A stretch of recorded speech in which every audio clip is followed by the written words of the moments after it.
विद्यार्थ्यांना केवळ पदव्या नव्हे तर व्यावसायिक शिक्षण देणं आवश्यक असल्याचं प्रतिपादन विधानसभेचे अध्यक्ष दिलीप वळसे पाटील यांनी केलं आहे। काल सायंकाळी डिपेक्स 2011चा समारोप वळसे पाटील यांच्या उपस्थितीत झाला, त्यावेळी ते बोलत होते। अखिल भारतीय विद्यार्थी परिषद पुरस्कृत तंत्रशिक्षण विद्यार्थी परिषद आणि सृजन यांच्या संयुक्त विद्यमाने आयोजित करण्यात आलेल्या डिपेक्स 2011चा काल समारोप झाला। विधानसभेचे सभापती दिलीप वळसे पाटील, राज्याचे उच्च आणि तंत्रशिक्षण मंत्री राजेश टोपे, अखिल भारतीय विद्यार्थी परिषदेचे राष्ट्रीय अध्यक्ष मिलिंद मराठे, राज्य तंत्रशिक्षणालयाचे संचालक सुका महाजन, मराठवाडा शिक्षण प्रसारक मंडळाचे सचिव मधुकर अण्णा मुळे, अजित मुळे यांच्या प्रमुख उपस्थितीत विजेत्यांना बक्षीस वितरणाचा कार्यक्रम पार पडला।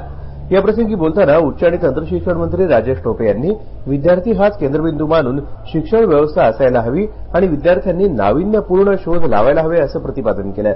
आयबी आणि सीबीएसई आणि आयसीएसई स्कूलचा मुख्य उद्देश आहे की ते मुलांमध्ये थिंकिंग एबिलिटी वाढवतात। आज आपल्या बोर्डमध्ये कदाचित आपण स्वतः जे काही शिकलो ते वर्षभर अभ्यास करायचा आणि लास्टला परीक्षा द्यायची आणि पुढच्या काळामध्ये नॉलेज सोसायटी रूपांतरित होईल इनोव्हेशन सोसायटीमध्ये। कारण अलीकडे कुठल्याही जे देश पुढे गेले, मग जपान असेल, चायना असेल, या सगळ्यांचं एक ब्रीदवाक्य आहे। मी मधल्या काळात टोयोटाची एका कार मॅन्युफॅक्चरिंग इंडस्ट्रीला व्हिजिट दिली ऑस्ट्रेलियामध्ये। त्या ठिकाणी त्यांचं एकच सगळीकडे एकच लिहिलं आहे की फक्त इनोव्हेशन। डिपेक्सच्या समारोप सोहळ्याचे प्रमुख पाहुणे असलेले दिलीप वळसे पाटील यांनी देखील विद्यार्थ्यांच्या प्रोजेक्ट्सचं कौतुक केलं। तसंच ग्रामीण भागातल्या विद्यार्थ्यांनी मोठ्या प्रमाणावर यामध्ये सहभागी होत आपले प्रोजेक्ट सादर केले, ही बाब कौतुकास्पद असल्याचं प्रतिपादन केलं। सगळ्या स्टॉल्सना आम्हाला भेट द्यायला मिळाली नाही, परंतु ज्या काही स्टॉल्सना भेट द्यायला संधी मिळाली त्या स्टॉल्समध्ये मी एक पाहिलं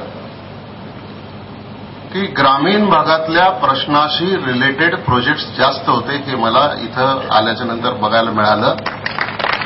कारण आता तुम्ही विद्यार्थी मित्रांनीच हे ठरवलेलं आहे की आज आम्ही ज्या अनेक डिव्हाइड्सबद्दल बोलत असतो,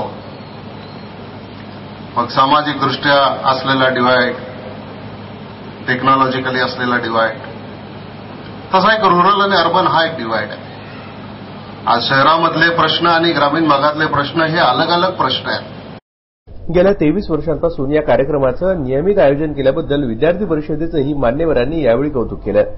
या कार्यक्रमाला उमेश दाशरथी, चंद्रशेखर देशपांडे, गजानन सानप, रत्नाकर कुलकर्णी, संकेत सावजी यांच्यासह अनेक उद्योजक, प्राध्यापक, शिक्षणतज्ज्ञ आणि विद्यार्थी मोठ्या संख्येनं उपस्थित होते।